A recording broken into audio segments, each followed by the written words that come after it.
மாணிக்கம் தனது ஓய்வு காலத்தை அமைதியாக கழிக்க விரும்பும் ஒருவர். அவரது பிள்ளைகள் வெளிநாட்டில் இருப்பதால் ஒரு பெரிய வீட்டில் அவர் மட்டுமே வசித்து வந்தார். ஒரு நாள் மதியம் கவிதா என்ற பெண் அவர் வீட்டு வாசலில் வந்து நின்றாள்.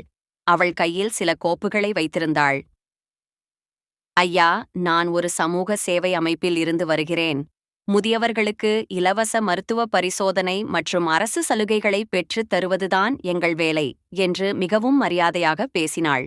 வளர்ந்து வரும் நம்பிக்கை. முதலில் தயங்கிய மாணிக்கம் அவளது கனிவான பேச்சைக் கேட்டு வீட்டிற்குள் அழைத்தார். அவள் அவரிடம் மிகவும் அக்கறையாக பேசினாள். உங்களை பார்த்தால் என் தாத்தா போலவே இருக்கிறது. அவருக்கு கூட இப்படித்தான் மூட்டு வலி இருந்தது என்று கூறி அவருக்குச் சில உடற்பயிற்சிகளைச் சொல்லிக் கொடுத்தாள். மாணிக்கம் மனதிற்குள், இந்த காலத்தில் இப்படி ஒரு குணமான பெண்ணா என்று வியந்து போனார். அந்த பெண் அடிக்கடி வந்து அவருக்கு பழங்கள் வாங்கித் தருவது, செய்தித்தாள் வாசித்துக் காட்டுவது என அவரது நம்பிக்கையை முழுமையாகப் பெற்றாள். அந்த திருப்புமுனை. ஒரு நாள் கவிதா வரும்போது, ஐயா, இன்று உங்களுக்கு ஒரு சிறப்பு மூலிகை டீ போட்டுத் தருகிறேன், இது உங்கள் உடல் சோர்வை நீக்கும் என்று கூறினாள். மாணிக்கமும் மகிழ்ச்சியுடன் சம்மதித்தார். சமையலறைக்குச் சென்ற அவள் அந்த தேநீரில் மயக்க மருந்தை கலந்து கொண்டு வந்து கொடுத்தாள். அதை குடித்த சில நிமிடங்களிலேயே மாணிக்கம் ஆழ்ந்த மயக்க நிலைக்குச் சென்றார். அதிர்ச்சியான முடிவு.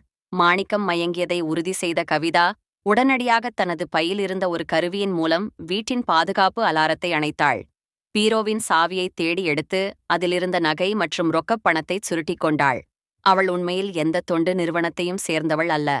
முதியவர்களின் தனிமையை பயன்படுத்தி கொள்ளையடிக்கும் ஒரு கும்பலைச் சேர்ந்தவள். சில மணி நேரம் கழித்து மாணிக்கம் கண்விழித்துப் பார்த்தபோது வீடு கலைந்து கிடப்பதையும் தான் ஏமாற்றப்பட்டதையும் உணர்ந்தார்.